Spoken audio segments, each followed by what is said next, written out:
sobat, kembali lagi di TikTok, tips dan informasi kesehatan Rumah Sakit Akademik UGM. Bareng aku, Hesti Puspa Tralalala. Nah, aku mau cerita nih dikit. Mungkin itu hanya terjadi kepada seorang yang tralalala ini. Begitu mandek di Bangjo atau di lampu merah gitu kan. Belum ada sauntero nih, belum lama nih, tapi tiba-tiba dari belakang tuh udah kedengeran sirine ambulan kayaknya. Nah, kalau aku sih langsung auto deg-degan gitu ya. Jadi langsung aku mah jadi ikut panik karena aku juga menepakkan diri ya kan. Jadi siapa tahu kalau aku tuh di dalam ambulan tuh gimana sih? Karena kebetulan belum pernah gitu kan. Itu sepanik apa dari pasien, sepanik apa dari keluarganya dan juga drivernya. Nah, ngomong-ngomong soal driver ambulan, kayak tema kita hari ini yaitu perjalanan dan pengalaman seorang driver ambulan. Yang sudah hadir di hadapan kita ada Mas Arditya. Halo Mas. Halo Mbak. Bagaimana kabarnya? Alhamdulillah baik. Alhamdulillah baik. Tersangka berarti ini ya? Waduh. Tersangka yang bikin jenengan deg-degan. Agak susah ini, agak susah juga jadwalnya ya Bun. Ini. Oke. Nah, Mas Arditya ini adalah salah satu driver di RSA UGM. Mungkin ada yang sudah pernah ketemu mungkin dan belum kenalan ya Mas ya. Oh iya. Kalau biasanya pakai name tag nggak sih Mas? Biasanya kita pakai. Pakai tapi ya. kebetulan ini. Oh ya, tidak. bajunya ya. Bajunya karena kayak gini. Oke, ya. oke. Nah, Mas Arditya ini sebagai driver ambulan, gimana tanggapan Mas Arditya tentang inflasi harga minyak goreng yang selalu menaik ini? Ini berpengaruh dengan rumah tangga saya juga. Oke, curhatan seorang bapak-bapak ya. Pulang minyak gorengnya harganya naik. Waduh, ini jadi perlengonan ya kita ya. Oke, kembali lagi ke topik. Nah, Mas Arditya ini boleh cerita nih sharing-sharing selama menjadi driver ambulan tuh kayak apa sih? Apa kalau keluarga panik, driver tuh juga panik gitu? Atau gimana? Nanti bisa diceritakan. Mungkin yang pertama, Mas Arditya ini sudah berapa lama jadi driver ambulan? Saya udah hampir 4,5 tahun, hampir 5 tahun. Wih, udah lama ya. Nah, yang dikendarai mungkin driver ambulan selain ambulan tuh apa Mas? Kalau ambulan, kalau driver ya ambulan pertama. Terus kita ada mobil dinas juga, mobil dinas rumah sakit kita juga ngendarai itu. Jadi Enggak cuma ambulan ya? Enggak cuma ambulan. Tergantung situasi dan kondisi. Tapi untuk saat ini yo ambulan terus. Ambulan terus, oke. Nah, kalau boleh tahu di RSA UGM ini ada berapa personil driver, Mas? Kalau personil semuanya drivernya ada 10 orang. Lumayan banyak ya? Mungkin bisa disapa kali ya. Oke, dari teman-teman. Halo. Kebetulan saya di sini karena Anda ini. Soalnya kemarin itu aku spill dikit ya, waktu ini nembusi salah satu driver yang dijamin langsung Mas Arditya ini, oh Mas Ardi Mbak gitu. Ya sudah itu. Oke. Nah, tentang mobil ambulan ya Mas ya, mobil ambulan itu sendiri, nah di kita itu ambulan itu ada berapa macam sih Mas yang perlu kita ketahui? Oh, kalau ambulan kita punya ambulan tetap ambulans, tapi kita punya 3 jenis. Yang pertama ambulan emergency, ambulan jenazah ada, terus ada ambulan transport untuk ngambil pasien kecelakaan di jalan atau home care di rumah-rumah kita punya semua. Oke. Kita udah punya semuanya ya tentunya ya. Oh, kalau RSA udah punya semua. Keren. Nah, tentang mungkin kalau dari orang awam ya Mas ya. Misalnya nih tentang pengen layanan ambulan gitu kan, pengen dapat layanan ambulan selain kita di Sleman tuh ada apa sih Mas? SES ya? SES, Sleman Emergency Service. Itu kalau di RSA sendiri nih, misalnya telepon ke RSA. Nah, bentuk layanannya mulai dari gimana sih? Mobil bisa keluar sampai pulang lagi, itu alurnya kayak apa? Itu nanti gini, tergantung kebutuhan. Contohnya?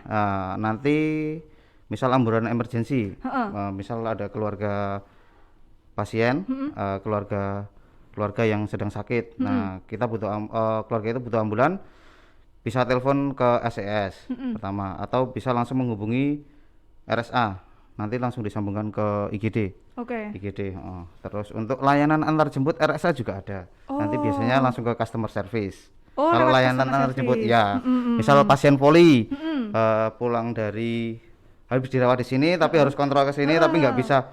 Kalau pakai mobil biasa kan mungkin terlalu kecil atau sempit. Nah, RSA punya layanan antar jemput. Oh, jadi selain yang emergency pun kita juga punya layanan antar jemput ya Mas? Betul, Oh, ya.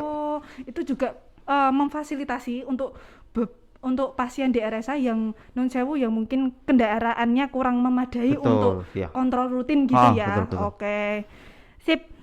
Kalau alat-alat yang harus ada di mobil ambulan itu apa Mas biasanya? Kalau alat-alat biasanya tetap harus alat apa dulu? Kalau untuk penanganan pasien. Mungkin kali ya. Kalau penanganan pasien kita di ambulan emergency kita udah komplit semua. Ada apa namanya? Ambulan kit juga ada. Ada tas itu. Terus nanti ada oksigen, ada semua komplit. Kalau di RSA udah komplit semua. Oke. Jadi aman Oke. kalau ambulan kita. Sip. Semua ada alatnya. Jadi IGD berjalan. Oh, Bisa. betul-betul IGD berjalan. IGD berjalan. Oke, IGD on the road. IGD on the road. Sahur on the road. Jadi sahur Pak ini. Oke, nah balik lagi yang tentang kepanikan tadi Mas, pengen nanya aku tuh. Kalau non sewu, mungkin yang kecelakaan di situ kebetulan misalnya ada keluarganya gitu ya. Nah, itu masuk di ambulan. Itu boleh diceritain nggak sih sepanik apa dan driver tuh menyikapinya kayak gimana? Kalau driver sebenarnya kita sudah ada pelatihannya dari ada pelatihannya ada ya pelatihannya. sebenarnya? Kita juga dituntut untuk jangan panik pertama jangan panik. Nanti soalnya kan tetap kita harus fokus di jalan juga. Nah, untuk keluarga ya pasti tetap panik toh. Misal ada kecelakaan, keluarganya jatuh atau gimana kan. Tapi kita harus menenangkan, enggak apa-apa. Yang penting kita bawa dulu, nanti biar diperiksa. Toh kita jemput itu pasti ada perawat, minimal perawat atau sama dokter. Jadi aman lah. Jadi nggak mungkin tergantung. Seorang driver sendirian gitu nggak mungkin ya. Jarang sekali kalau kita sendiri, apalagi di RSA. Kita nggak berani juga tuh Mbak. Kalau misal kita mau ngambil pasien, kita belum tahu keadaan pasien gimana, ya tetap kalau di RSA harus pakai perawat minimal atau dengan dokter. Oke, tentunya dari misalnya kita membutuhkan ambulan, pastinya itu ada asesmen awal untuk ke perawat atau ke dokter. Jadi nanti perawat atau dokter baru menginfokan ke driver gitu ya. Betul. Dan tentunya selama perjalanan itu ada penanganan lanjutan gitu ya Mas ya? Biasanya ada, tergantung nanti itu udah tergantung dokter sama perawatnya di dalam ambulan. Kan kita udah komplit nih di dalam ambulan, kita alat-alat juga udah ada untuk mobilitas dari TKP ke rumah sakit. Jadi bisa ditangani di dalam. Oke, tentunya driver tuh nggak akan panik. Nek panik pada panik bingung malah. Bingung, ya. Oke, tentunya udah dengan pelatihan tersendiri ya Mas. Iya, ya. betul. Oke, sip. Nah, mungkin tentang yang tadi Mas, pasien masuk gitu kan, waktu dijemput gitu kan, ada kriteria yang bisa masuk di ambulan berapa orang gitu nggak? Ada maksimalnya nggak itu? Untuk maksimal biasanya kita kalau pakai ambulan yang emergency kita bisa satu korban, terus perawat dokter bisa, keluarga satu atau dua bisa. Jadi berapa orang? 4 lah. 4 orang ya. 4 orang. Oh, oke. Maksimal 4 sampai 5 orang kali ya. Iya, 5 sama driver. Tapi tergantung situasinya juga sih. Kalau misal korban 2 nih, yang satu korban kecelakaan 2, yang satu enggak bisa berdiri atau enggak bisa duduk, ya yang satu kita ada yang namanya berangkar itu buat pasien, ya satunya bisa duduk. Itu ada. Tergantung situasi dan kondisi. Betul. Oke. Nah, mungkin tak kulik lagi ya Mas ya, yang tentang itu tadi. dilalahnya Mas, amit-amit kalau di jalan itu korbannya itu lebih dari 2 misalnya Mas, itu teleponnya ke IGD RSA, itu biasanya mengerahkan 1 ambulan atau lebih dari 1 ambulan Mas biasanya? Itu nanti tergantung rekomendasi dokter. Jadi biasanya gitu. kalau biasanya jarang sih ada telepon, biasanya telepon itu paling SES terus kadang-kadang ada keluarga atau orang yang pas di jalan itu tahu ada kecelakaan langsung ke IGD bisa. Kalau kita memerlukan 2 ambulan kita siap 2 ambulan. Wis, keren. Berarti nggak cuma satu ambulan. Kalau korbannya lebih dari 1 yo harus kita tangani 2 ambulan, yo kita jalan 2 ambulan. Langsung jalan 2. 2 ambulan bisa. Oke. Nah, aku jadi keinget waktu mungkin tahun kemarin ya Mas ya. Yang kemarin kan memang banyak banget ambulan dan saya kayak berseliweran karena memang banyak korban Covid ya kemarin. Betul, itu. ya. Nah, ada video viral di Instagram apa di TikTok gitu. Ada apa sih Mas namanya yang biasa nih nyariin jalan itu? Biasanya apa ya? Yang Relawan itu ya, relawan itu. Nah, itu tuh kebetulan malah kecelakaan. Mungkin itu tujuannya golek ke jalan tapi malah mencelakai diri sendiri. Betul. Kalau pandangan Mas Ardi gimana tuh? Kalau dari kita ya dari segi driver sebenarnya itu penting atau membantu juga, Sangat membantu ya tentunya. ya, dalam keadaan tertentu. Tapi kita juga harus istilahnya harus apa ya, wanti-wanti atau pesan ke teman-teman yang sering jadi relawan buat escort ambulan lah istilahnya. Ya tetap hati-hati pertama. Yo tetap kita prioritas di jalan tapi juga harus mementingkan keselamatan diri kita juga. Betul loh. Jadi kita niatnya mau nolong orang tapi kita kadang-kadang nggak hati-hati ya malah jadi korban. Jadi kalau yang pertama sih kalau dari teman-teman driver sih alhamdulillah kita dibantu enggak apa-apa, tapi ya tetap kalian juga teman-teman escort juga harus hati-hati. Oke. Soalnya yo di jalan kan nggak cuma 1-2 orang, banyak toh. Ya. Betul. Kadang ada yang mau ngalah, kadang-kadang yo mau ngalah tapi panik kan. Jadi Bingung agak susah, juga. bingung juga. Jadi harus sabar sih, sabar. Oke. Tenang. Tentunya dengan adanya relawan itu sebetulnya membantu. Membantu. Cuma harus lebih hati-hati. Betul. Mungkin yang perlu kita sadarkan itu tuh masyarakat umum ya Mas ya, untuk kalau ada ambulan ya minta tolong diprioritaskan dulu. Iya mungkin betul. Ya. Ya kadang-kadang ada beberapa oknum ambulan yang yo tau lah nggak bawa apa-apa tapi tetap minta jalan. Ya ada Mas yang kayak gitu. Ada, tapi kan kita juga nggak bisa menjudge satu ambulan Pasti dipukul kayak rata. gitu ya. Ya kan kalaupun di dalam nggak ada orang mungkin mau ngambil pasien. Iya. Mungkin mau ngambil, ada yang lebih urgent ambil pasien kecelakaan atau apa kan. Yang pertama kalau udah ada sirine ambulan nggih, tolong teman-teman yang di jalan minggir sebentar. Minggir sebentar. Pasti ada apa ya namanya? Ada sesuatu yang harus dikejar. Oke.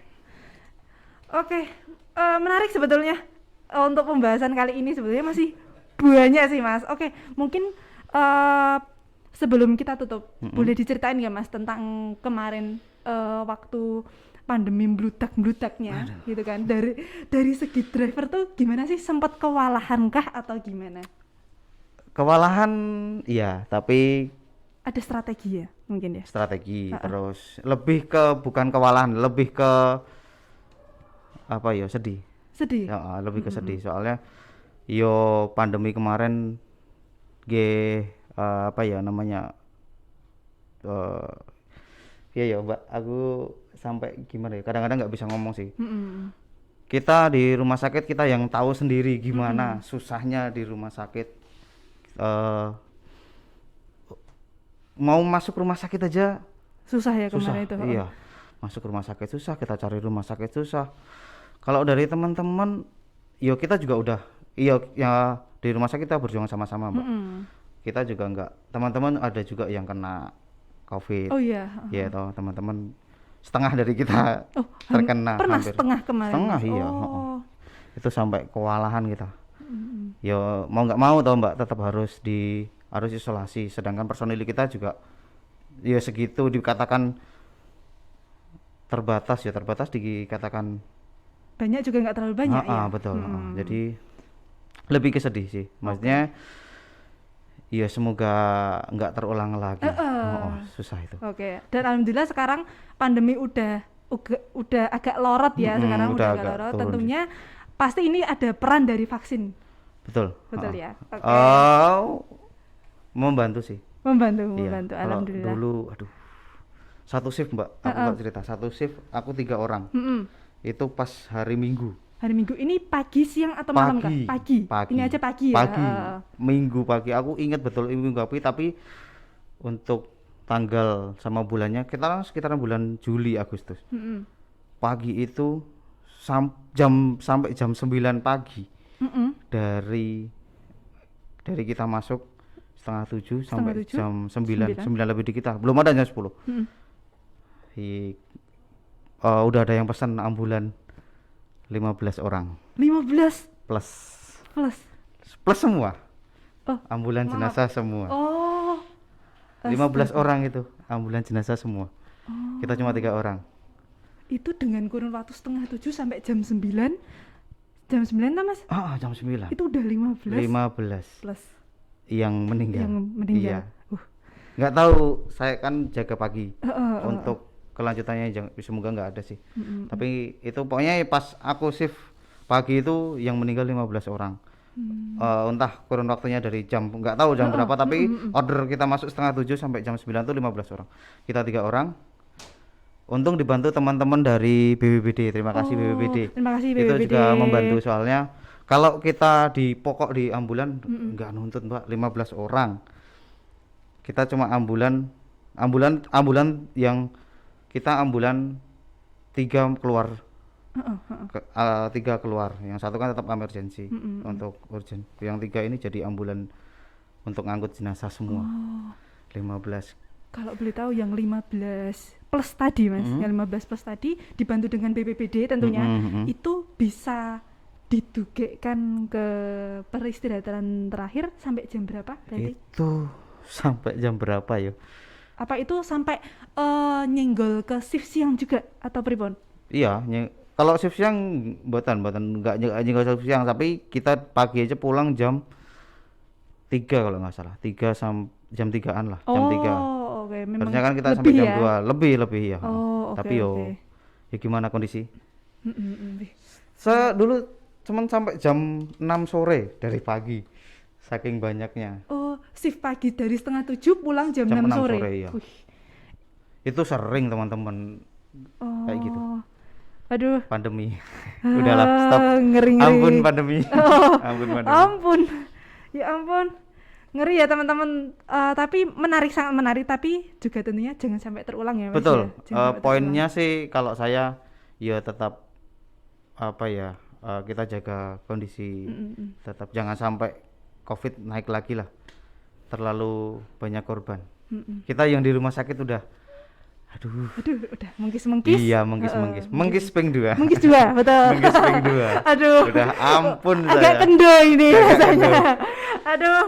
Oke. Nah, tentunya mungkin kalau dari Hesti Tralala tentunya semangat terus untuk semua driver, dan driver ini menjadi salah satu our hero di RS UGM ini, termasuk dalam our hero. Iya, salah satunya. Semoga seperti itu.